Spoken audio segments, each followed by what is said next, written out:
వెంకటేశ్వర్ల స్వామికి ముడుపు ఇలా కట్టండి, మీ కోరికలు తప్పకుండా నెరవేరుతాయి.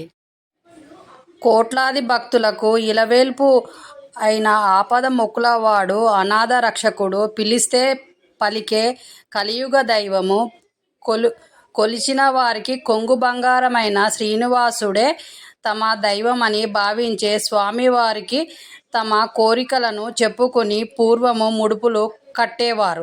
శ్రీ వెంకటేశ్వర స్వామికి ముడుపు కట్టాలంటే శనివారం రోజున మాత్రమే కట్టాలి. కలియుగ ప్రత్యక్ష దైవము అయినటువంటి శ్రీ వెంకటేశ్వర్ల స్వామికి ముడుపు కడితే మీ జీవితంలో ఎలాంటి కష్టమైనా తొలగిపోయి మీ సంపద పెరుగుతుంది. స్వామివారికి ముడుపు కడితే మీ జీవితంలో ఎలాంటి కష్టమైనా తొలగిపోయి సంపద పెరుగుతుంది. స్వామివారికి ముడుపు కట్టాలనుకునేవారు శనివారము రోజున ఉదయాన్నే నిద్ర లేచి ఇల్లంతా శుభ్రం చేసుకొని, స్త్రీలు తలస్నానం చేసి ఇంట్లో పూజా ప్రారంభించాలి. ఇంట్లో ఎటువంటి మైల ఉండకూడదు, జాగ్రత్త వహించాలి. ఎందుకంటే వెంకటేశ్వర స్వామి వారు ముడుపుకు ఎంతో శక్తి ఉంటుంది. ముందుగా మీ పూజా మందిరంలో ఉన్న వెంకటేశ్వర స్వామి పటానికి గంధము రాసి కుంకుమ బొట్లు పెట్టాలి. ఆ తరువాత స్వామివారి పటానికి తులసిమాల సమర్పించాలి. గణపతికి నమస్కరించాలి. ముడుపు కట్టే ముందుగా గణపతికి నమస్కరించాలి. మీ పూజ గదిలో ఉన్న గణపతి ఫోటో ముందు కొబ్బరి నూనెతో దీపము వెలిగించిన తర్వాత గణపతికి నమస్కారం చేసుకొని ఓ గణపతియే నమః అని 21 సార్లు జపించి వెంకటేశ్వర స్వామికి ముడుపు కడుతున్నానని గణేశునికి ప్రార్థించాలి. ముడుపు కట్టాలంటే ఒక తెలుపు రంగు కాటన్ వస్త్రము తీసుకొని దానిని పసుపు కలిపినటువంటి నీటిలో ఉంచి ఆరిన తర్వాత అది పసుపు రంగు వస్త్రం అయిపోతుంది. లేదా మీరు బయట పసుపు రంగు వస్త్రము వస్తుంది, దాన్ని తీసుకున్న సరిపోతుంది. 21 రూపాయి, 54 రూపాయలు లేకుండా 10 రూపాయల బిళ్ళలు తీసుకొని, అంటే మీ ఆర్థిక పరిస్థితులను బట్టి పసుపు వస్త్రంలో ఉంచి ముడుపు కట్టాలి. ఈ ముడుపు కట్టేటప్పుడు మూటకి 3 ముళ్ళు వేయాలి.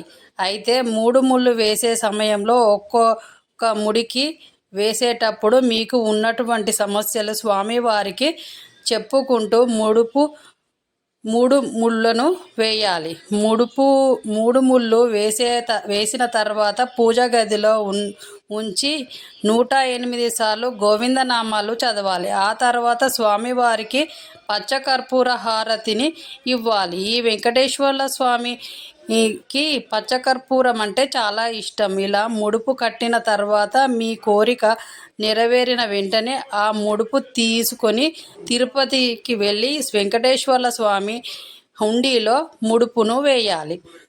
హుండీలో ముడుపు వేసేటప్పుడు ఆ ముడుపులో ఉన్నటువంటి ధనంతో పాటు వడ్డీ కూడా ఎంతో కొంత కలిపి స్వామివారి హుండీలో వేయాలి.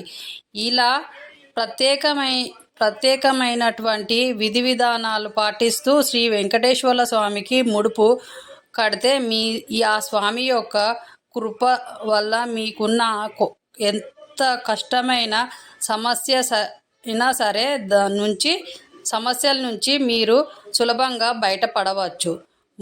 ముడుపు ఉన్న ఇంట్లో కొన్ని నియమాలు పాటిస్తూ ఉండాలి. ముడుపు కట్టిన వాళ్ళు ప్రతి శనివారం తప్పనిసరిగా ఇంట్లో పూజ చేయాలి. అలాగే శనివారం వెంకటేశ్వర స్వామి ఫోటో దగ్గర పిండి దీపం వెలిగించాలి, చాలా మంచిది. స్త్రీలు మైల ఉన్నప్పుడు పూజ మందిరం వైపు వెళ్లకుండా జాగ్రత్త పడాలి. ఇంట్లో మైల పూర్తయిన తర్వాత పూజ మందిరం దగ్గర పసుపు నీళ్లు చల్లి పూజ గదిలోకి వెళ్ళాలి. మైల పూర్తయిన తర్వాత పూజ మందిరం దగ్గర పసుపు నీళ్లు చల్లి పూజ గదిని శుభ్రం చేసుకొని ముడుపు కట్టిన ప్రతి ఒక్కరు కూడా తిరుమల ఆలయం గురించి కొన్ని అద్భుతమైన విషయాలు తప్పకుండా తెలుసుకోవాలి. తిరుమల ఆలయం చుట్టూ, స్వామివారి విగ్రహం చుట్టూ ఎన్నో తెలియని రహస్యాలు దాగి ఉన్నాయి. సాధారణంగా మనకు తెలిసిన వాస్తవాలు కంటే మనకు తెలియని అంతుచిక్కని రహస్యాలు ఎన్నో తిరుమలలో దాగి ఉన్నాయి. కలియుగ ప్రత్యక్ష దైవమైన శ్రీ వెంకటేశ్వర స్వామికి ఉపయోగించే పువ్వులు, పాలు, వెన్న, పవిత్రమైన మూలికలు, ఆకులు ఇలా ఎన్నో పదార్థాలను తిరుమల నుండి 22 కిలోమీటర్ల దూరంలో ఉన్న రహస్య గ్రామం నుంచి తీసుకువస్తారు. తిరుమల గర్భగుడిలో ఉన్న శ్రీవారి విగ్రహం భక్తులకు గర్భగుడి మధ్యలో ఉన్నట్లు కనిపిస్తుంది. అయితే నిజానికి శ్రీవారి విగ్రహము గర్భగుడి మధ్యలో ఉండదు. గర్భగుడికి కుడివైపున ఒక మూలలో శ్రీవారి విగ్రహం ఉంటుంది. సరిగ్గా గమనిస్తే ఇది మనకు స్పష్టంగా తెలుస్తుంది. శ్రీవారి విగ్రహం వెనుక నుంచి ఎప్పుడూ సముద్రపు ఘోష వినిపిస్తుందనేది నమ్మలేని నిజము. స్వామివారి విగ్రహం వెనక చెవి పెట్టి వింటే స్పష్టంగా వినబడుతుంది. కానీ శ్రీవారికి సేవ చేసే అర్చకులకు తప్ప సాధారణ భక్తులకు